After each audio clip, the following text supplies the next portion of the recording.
Ladies and gentlemen, welcome to a special edition of Jordan and Drew, the Sports Crew, the Howard's Grove Volleyball Special. So this is going to be a wild one here. We got four guests. We have the four captains from the Howard's Grove volleyball team on to talk some volleyball, and they had a really successful season. So it's great we can have them on because, like we've mentioned before, volleyball is a sport not well covered, and we really want to change that here at Jordan Drew, the Sports Crew. So I'm your host, Drew Skyberg, today, and I'm joined by, like I said, four of the captains. So would you guys like to introduce yourselves? I'm Saige. I'm Myka. I'm Emma. And I'm Karissa. Yep. So there you have it, the four captains of the team. And we'll be talking a lot of good stuff here. We're going to start with a season recap, then we'll go into some questions. So let's get right into it here. The Howard's Grove girls volleyball team. So the Howard's Grove Tigers in the Big East Blue Conference. They are joined by Oostburg, Random Lake, Ozaki, Cedar Grove, Belgium, Sheboygan Lutheran. And is that St. Mary? Or what's the other team here? SCCR, Sheboygan Christian. That's the other team there. And the Howard's Grove team in the conference, 6-0. You guys ran through the Big East Blue Conference, and then also that kind of showed in the all conference team as well, with you guys just kind of dominating down the line. I mean, we have Karissa, unanimous first team, Saige, and then Emma. Is it Emma Baierl? Yes. Yep, Emma Baierl. And so you three there, unanimous first team was that. And then also for the second team, we saw Mallory, is it Gazwitsky? Gadajewski. Okay. And then also we saw Myka, you as well, get second team. So that's amazing things there. And even the honorable mentions, we saw three Howard's Grove Tigers, actually four Howard's Grove Tigers. So you guys went through the lot. I mean, you guys dominated. And then Saige, congrats you were player of the year. So as a junior. So, I mean, you got, right? Yeah, you got a whole nother year left in the Big East. So congratulations on that. And then just going down, looking through the season, you guys kind of ran through your opponents, finishing 34-5. You guys didn't lose a game basically since September 25th. The match is what I'm reading here. That's if Wiz Sports is not lying to me. So that's amazing stuff there, guys. And then going into state, you guys are seeded the 2 seed. So I guess what did you guys think about being seated at number 2 and not number 1? I think that even to make it in state in general was just like an honor, but being the underdog I think we all enjoyed being the underdog too, because it gave us some motivation and it pushed us too as a team. So I didn't think that our seed really mattered or played a role into our performance at all over the weekend, but I think it was fun being the underdog. Everyone agree? Yes.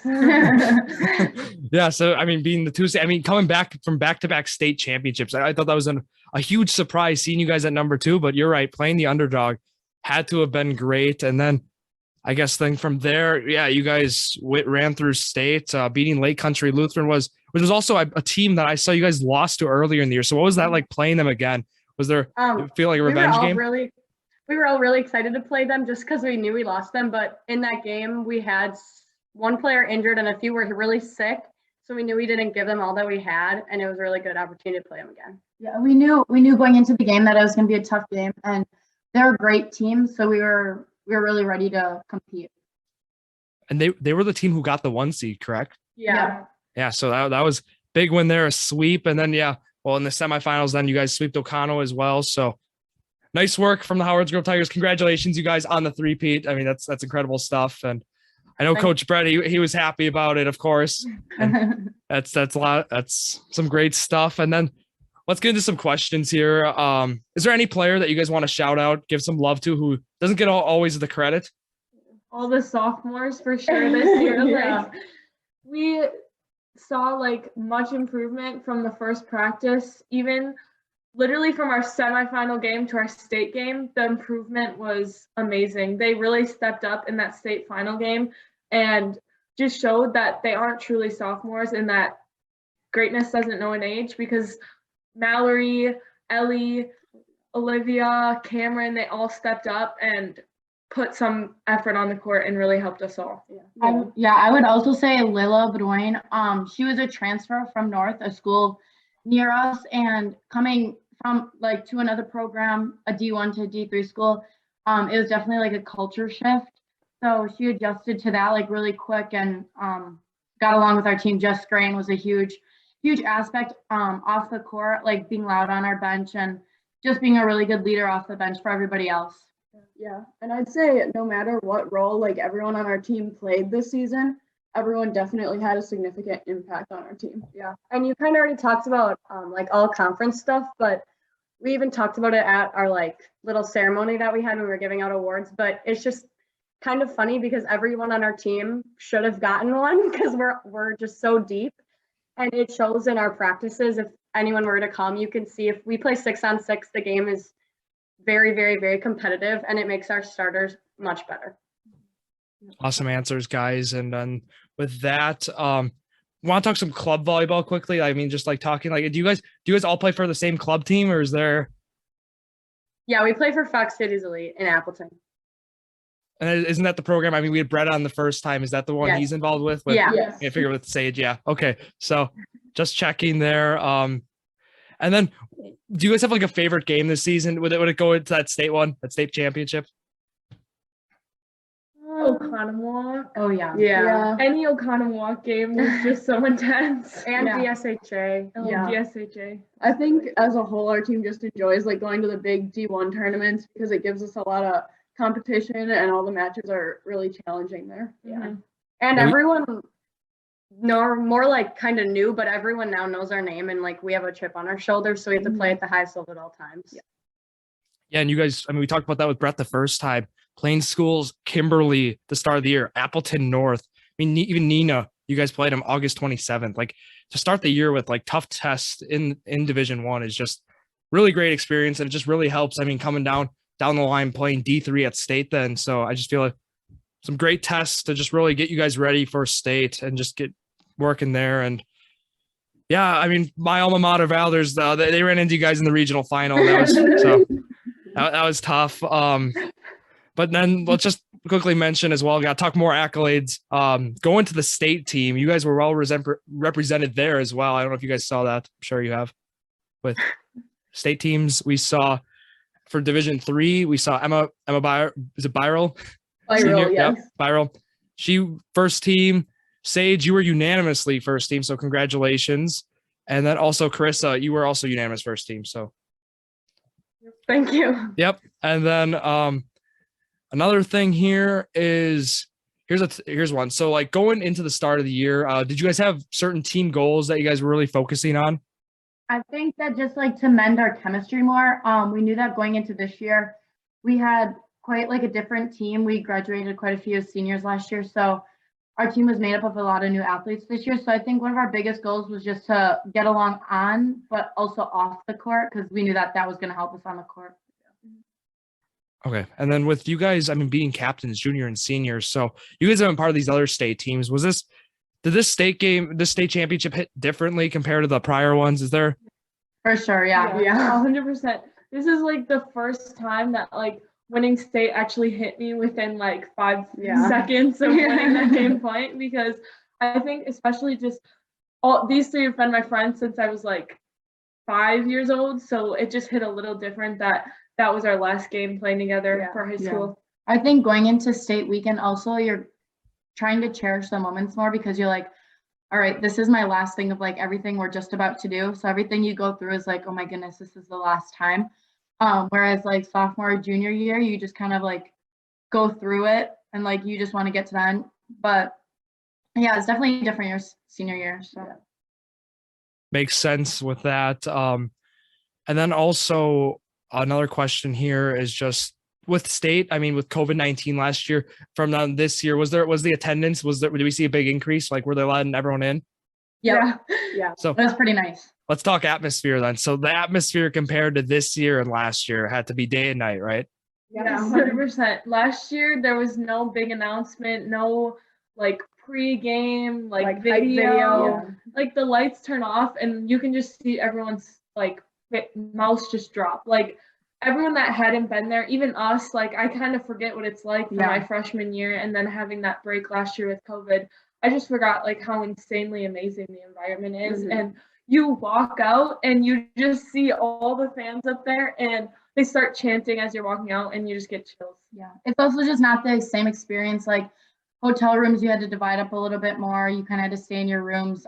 This time around, we were allowed to do a lot more team bonding throughout state. So that was nice too. All right. Anyone have any other answers? Nope, we got them all. Okay. Yeah. And then I got another question for each one of you is, so looking now, and now let's look back to the first time you started playing volleyball. Is there any advice you'd give to yourself when you first started? Really sticks out? I would just say one of my pieces of advice would be just like be patient. I know like volleyball is a game of mistakes. So just like being mentally strong and like as a young girl, just sometimes skills and other things just like take time. So just being patient. Yeah, mine's kind of similar to Myka. I'd say just like give it your all and don't be afraid to mess up because like mistakes are gonna happen and that's where growth occurs. I think mine would be not to be so hard on myself because though I make mistakes, it's more important about like the memories that I'm making with my team on and off the court, and those last more than like the awards that you receive. Yeah, I was gonna say the same thing as Saige, just like don't be so hard on myself, but also like try to be the best teammate you can be because you're gonna make lifelong friendships while you're playing. Perfect answers, guys. You can't go wrong with any of those. So then three of you are seniors, and then Saige, you're the one junior, right? Am I okay? So just, I mean, Saige, I got a question for you. Like, how does it feel being a captain then at your junior year? Like, did it feel different? I mean, not being the senior, not being one of those top dogs, I guess by grade level. I mean, did it feel a little different? Honestly, it didn't feel any different because on our team we don't really have any like freshman, sophomore, junior, senior status. It's all we're pretty much equal except for getting on and off the bus. I just feel pretty equal to them. Like I said, we've been best friends since forever, so I don't really think of myself as any younger, and I definitely was ready to take on the captain role. So yeah, perfect. That's how it should be. I mean, grade level shouldn't determine, performance is what matters here. I guess then for you three seniors, do you guys want to talk about college plans? I guess while we're here, I mean, we can kind of do a college athlete spotlight a little. So college plans for you guys? So after high school, I'm going to Truman State University in Missouri to play volleyball there and major in pre-med. And something that was really important to me when I started looking at schools was the academic part of it, because that's really important to me. So I was looking for schools that had good academics as well as a good volleyball program. And when I visited Truman State, the campus was just really beautiful and I really liked everyone there. So that's what I'll be doing after high school. Okay, so I'm going to be graduating high school in January, and then after that, I'll be working for my parents at Pleasant View Realty, just trying to get like a head start in real estate, which I'll be majoring in college. Well, I'll be majoring in entrepreneurship, but that'll like lead into real estate. I'm going to Dayton University in Ohio to play. I chose Dayton because it's like a family atmosphere there. You go onto campus and every single person you meet is just smiling and like so happy for you to be there. I just remember the first time I went to like get a parking pass and the guy was just so nice to me, and it was just my first experience on campus and it made everything so much better. I am still not sure where I'm attending college next year. However, I know that I'll be majoring in psychology to become a psychologist. Great plans, guys, and I wish you guys the best luck for your volleyball careers. I mean, yeah, Saige, you got one more year left, so you're gonna be a senior next year. So are you looking forward to run it back next year? 100%. I think it's going to be completely different without these seniors, but I also know everyone's hungry already to get back in the gym. Perfect. And another question here is, how did you guys celebrate winning state? Well, what'd you guys do? Where'd you guys go? First, we got some food. Where'd we go? Yeah. Oh, I forgot what it's called. It was some bar in Green Bay. It was really good. Yeah. Typically, like I remember our sophomore year, one of the biggest things that I remember is like after we won, we were able to like go out in the halls in the Rush Center and like see our fans and family. We weren't able to do that this year, so we went to that like pub to go see our fans, and then we had a parade waiting for us when we got home. So that was really fun. Did a parade through Howard's Grove? Yep. Yeah. All the way down. Oh, awesome. A whole mile. Hey, I mean, in Ballers, we don't have much either. I mean, we got less than you guys, so I know what it's like for those. I mean, we've had some parades, so it's certainly always fun though, bringing the community together. So I'm really glad you guys had that opportunity this year. And I guess, do you guys have any other questions or any other thoughts? I don't think so. No. No, I mean, it was great having you on, guys. I guess I'll go down the line, right? I gotta name them all. Saige, we have Saige Damrow. Thank you for coming on. Karissa, thanks for coming on. Right, Thank right. you. She's over there. And then we have Myka, right? Yep. And then the last one is Emma. No, Yes. I got them all 4. So yeah, thank you guys for coming on. And I thank Coach Damrow for helping us arrange this. I really appreciate it. So if you can thank your dad for me, Saige, I'd appreciate it. And I guess with that being said, guys, thank you all for listening to yet another episode of Jordan and Drew, the Sports Crew, the perfect podcast for you.